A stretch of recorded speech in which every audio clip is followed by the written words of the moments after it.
Welcome to the channel, guys. We're going to dive deep. Real deep. And we're going to discover the use cases of these primes and zoom lenses. When does it make sense? What should you buy? I don't know, but you're going to find out if you watch this video.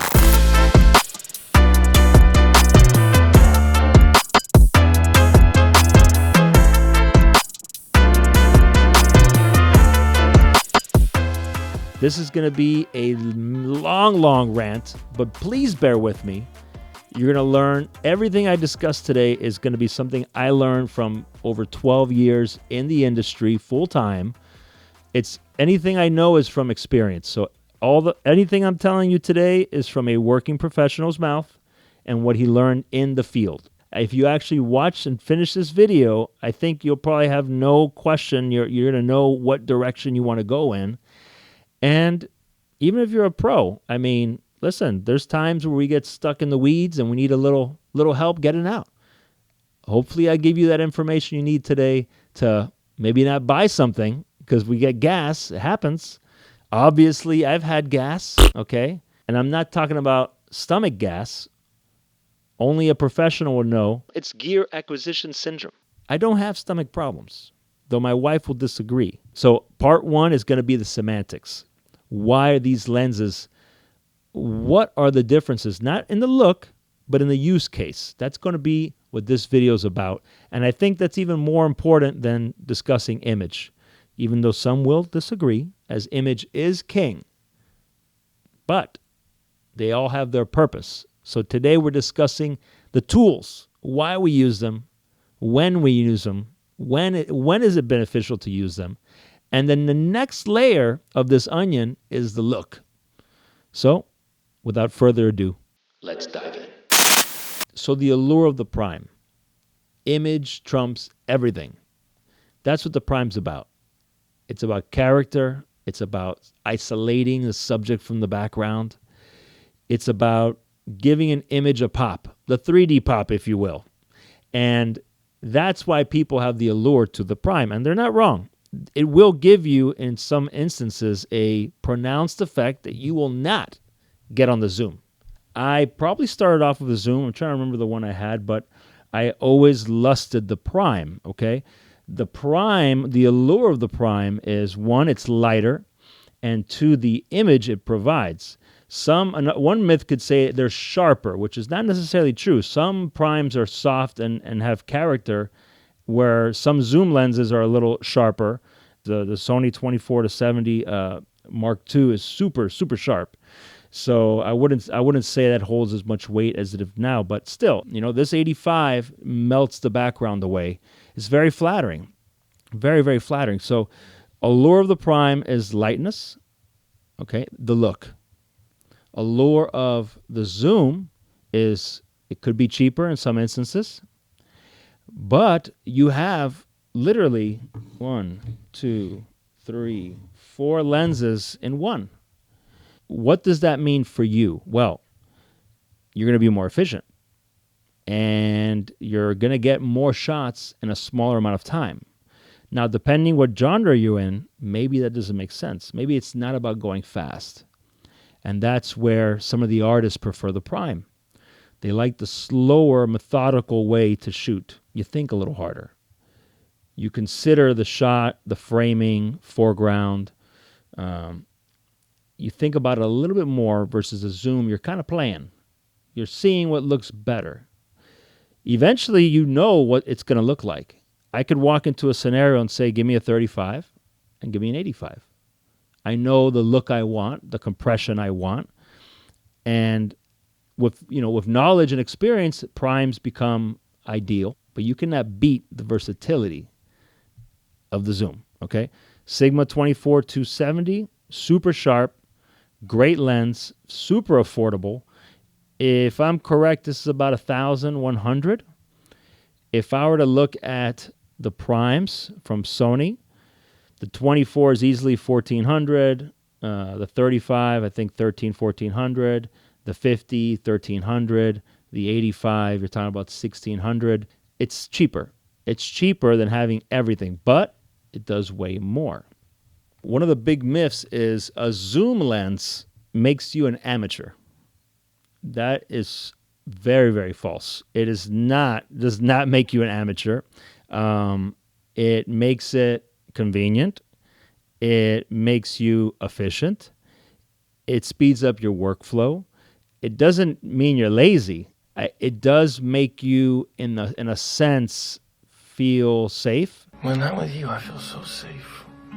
And it gives you time. So when you become more efficient, you have more time to play.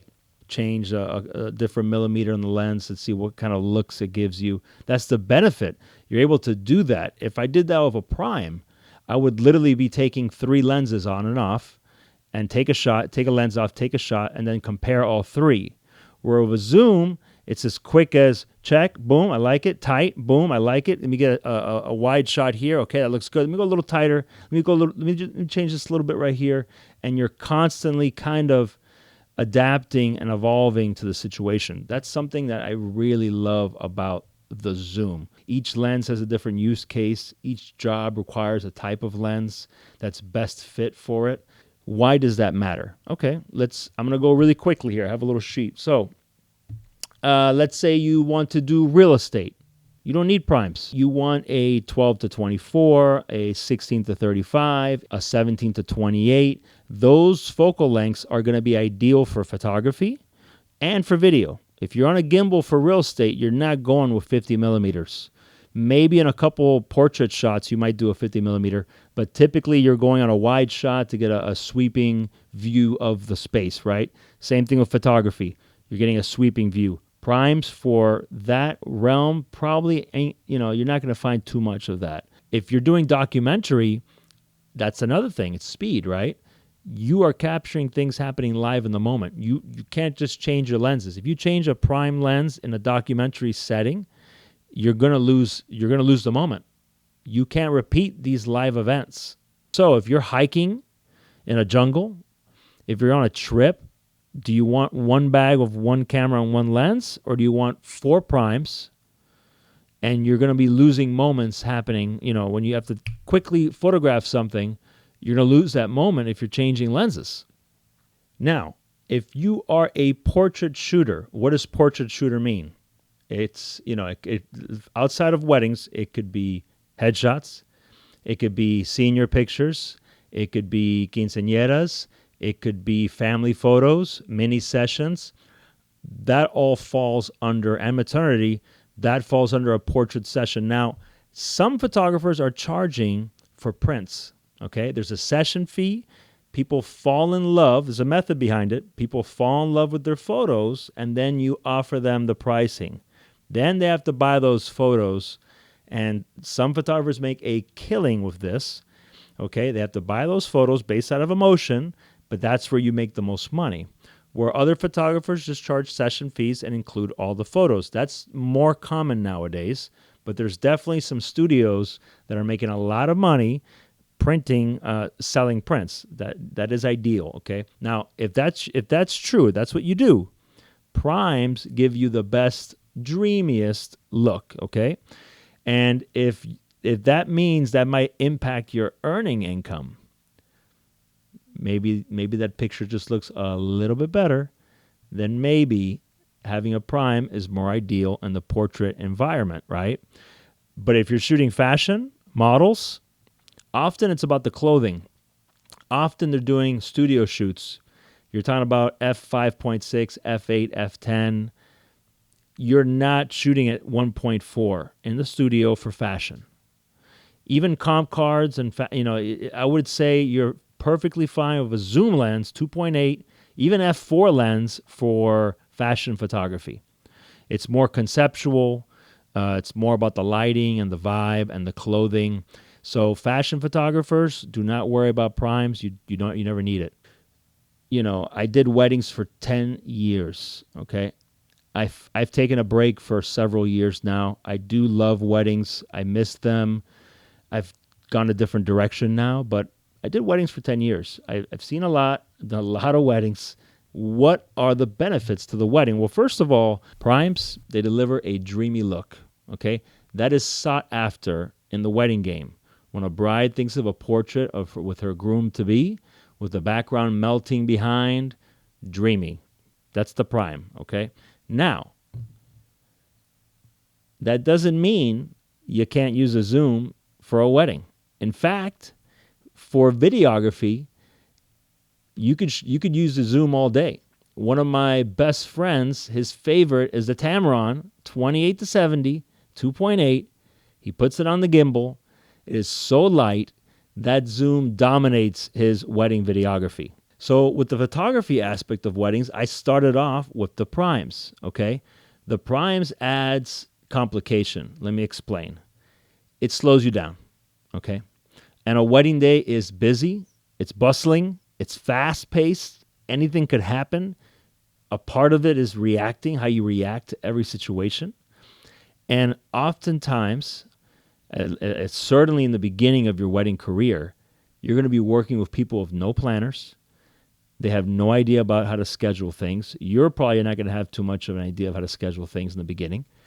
And you're going to realize you have very little time. The wedding biz, you have to build time in for your portrait, okay? For your portraits and for the pace of the day in general. But in the beginning, you're going to be working with brides that want everything in 5 hours, 6 hours. And that is just with the long list of expectations these couples have, you're not going to fly by that quickly, right? So anyway, you're going to need a fast reaction time, and you need to get the portraits and pictures in as fast as possible. Starting off, a zoom is ideal. That is going to speed you up. It's going to teach you different focal lengths. If you're smart, as you're shooting and you're analyzing the videos or photos, you say, okay, I shot that on the widest point. I shot that at the 24. With photography in the bottom, you could actually see the millimeter in Lightroom. So in the very bottom, you could see if it was 24, 33, 58, 70. Over time, you're going to start realizing which is your favorite pictures and what millimeter produced that picture. That's when you start learning about, okay, I love that 35. Now you start honing your craft and your look, and maybe the prime starts to make sense. Now, primes, because you're losing time, often if you're a wedding photographer, you have 2 cameras. Also for videography, I'm showing up with 2-3 cameras all the time for weddings. So you're going to have maybe a prime or a certain look on one, a zoom on another.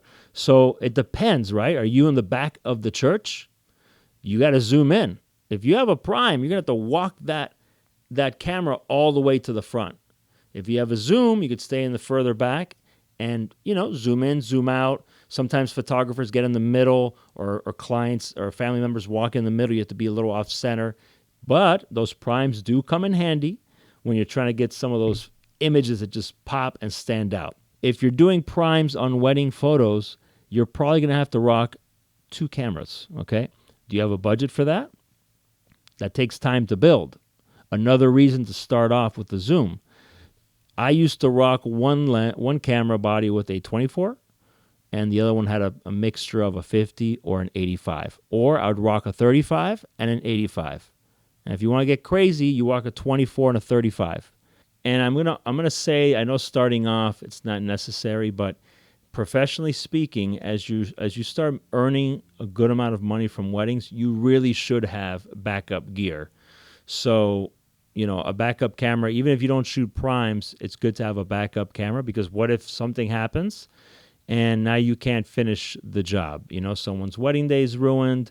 Maybe something drops and it breaks. You need a backup camera if you're taking on, professional work, especially something like weddings that are time sensitive. A corporate shoot, you could reschedule. Weddings, you can't reschedule. So as you start earning income, you should invest in a second body. It doesn't have to be the same body. It could be a cheaper body. But, it will, the odds of you having 2 bodies on a wedding day should be pretty high eventually. And having, 2 primes on those bodies makes a lot of sense for time. I don't have to worry about the zoom issue, right? If I have 2 lenses that are opposing, 35 and 85, that should give me a lot of different options to shoot. So that helps negate the benefit from the zoom side, that time, right? Well, if you have 2 bodies, that's going to help. It's going to help big time. So Definitely get, FX9. So definitely get two bodies if you're planning on shooting primes, and definitely get two bodies if you start earning a good income from weddings and you have a future there and you want to take it serious. So another thing about the dreamy look, can you achieve the dreamy look with the zoom? You're almost there. You could definitely get beautiful photography. I will say in the last 2 years of my wedding career, I was using this more. I would start with this. I would very methodically say, okay, now's the portrait session. I got 30 minutes. I'm going to use my primes. And then when I went back to event coverage, parents crying at the table, walking down the aisle, they're not going to notice a 1.8, 1.4, 2.8 in a photo of walking down an aisle. They're not. It's not going to make a big difference there. That's when this baby comes into play, and it's going to make you so happy, make your life so easy. You know what it is? Let me paint a picture for you. You're working with a client. Now, this is going to apply for weddings and portraits. The vibe is going great. They're laughing, and then they, hold on one second. Switching lenses. Switching lenses. All right. Then we start shooting again. And then give me 1 second. Oh, you know something? The 50 will be good on this camera. Boom. Turn off. Change. Blow some air. It changes the pace of the day. If you got good momentum and you're talking with a client, the vibe is good. Every pause you take, two things could happen. Things calm down. Client gets bored. The talking dies down because, some people can multitask, but other people, you have to walk to your bag. You have to get the stuff. It breaks it breaks the conversation. Does it kill the vibe? A little bit.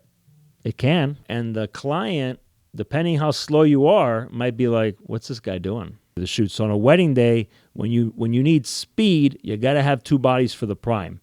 And again, when you need speed, it's king. If I'm tight on time, this baby's staying. If I got 5 minutes for portraits, I'm not rocking the primes. I'm rocking this. Okay? Maybe what I'll do is I'll leave this on one body and the 85 on another. When I want that sweet, sweet bokeh, boom, I got cam A on it. When I want to just get the shot and the client be happy, I got cam B. Imagine a month later, you turn in these photos and you only got 4 artistic pictures. Maybe those pictures are effing gorgeous. But now you have the zoom come into play. And theoretically, now you give that client 50 pictures, different poses. Are they going to be happier with the zoom pictures? Yeah. Sometimes I think the primes is for us. I think the primes, it's for us. We want to admire the photo. We could see the distinct details, the differences. The client doesn't see it. The client doesn't see anything. They look at themselves. They're looking at their arm, and if it looks big, or their hair, that's what they're looking at. We're looking at the bokeh. They're looking at their frizzies and their hair. So, guys, I'm not talking trash about primes. I love primes. I shot them for 8 years plus. I still shoot them, but now after a long career of primes that I'm using this, it is a joy. It is a joy to use, okay? Sorry, I'm ranting. Again, different, that's weddings, right? Are you doing car photography or videography? Do not do primes. You're going to have a headlight sharp and the rest of the car blurry. If you're shooting at 5.6 and up anyway, why are you getting a prime? Real estate, you're not shooting 1.4. You're shooting at 5.6, f8, f12. If you're a car photographer, car videographer, no need for primes because you should be shooting at a, f4 to f8 to make sure the car is sharp. So it doesn't really have a purpose to shoot at such a low aperture for cars. For me, primes really sing in narrative work, if you're doing commercial work, if you're doing, commercial filming where a focus puller is going to be involved, a prime or cine prime is the way to go.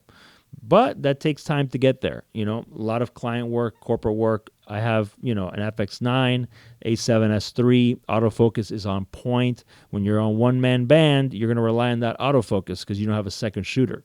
So there's benefits to having a prime that has incredible autofocus and a dreamy look in a commercial setting or in a interview setting when you want to melt the background away. So when it comes to filming, I definitely love primes. That's probably where I use majority of my primes now, is in the filming. But my God, zooms are so useful. I mean, it really goes down to, it is the time. Is it a job that requires very fast-paced work environment? You got to bring the zoom. And if it's a job that is a slow pace, methodical, there's a mood board, we have everything, written out of what we're going to do, and we have time, primes will give you the most interesting looking image. I will say that. A prime may give you the most character. So if character and image is king, prime is on top. There's no doubt about it. And that's going to be part two. Part two is going to focus on the look.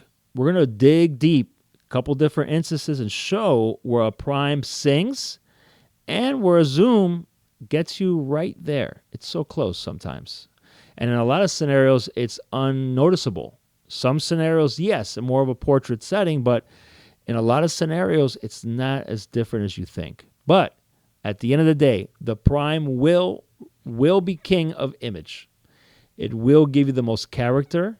So if you weigh the image over everything, you got to go prime. Now, with that said, starting off, you got to go zoom. Again, and it depends your pockets, right? For example, the 50 millimeter 1.8, my God, you got to buy that. It's so cheap. I still use it on a professional setting. I've used it. It's just so light and discreet, and it's cheap. It's the cheapest lens you're ever going to buy. I would recommend that and a zoom, and you start off that way.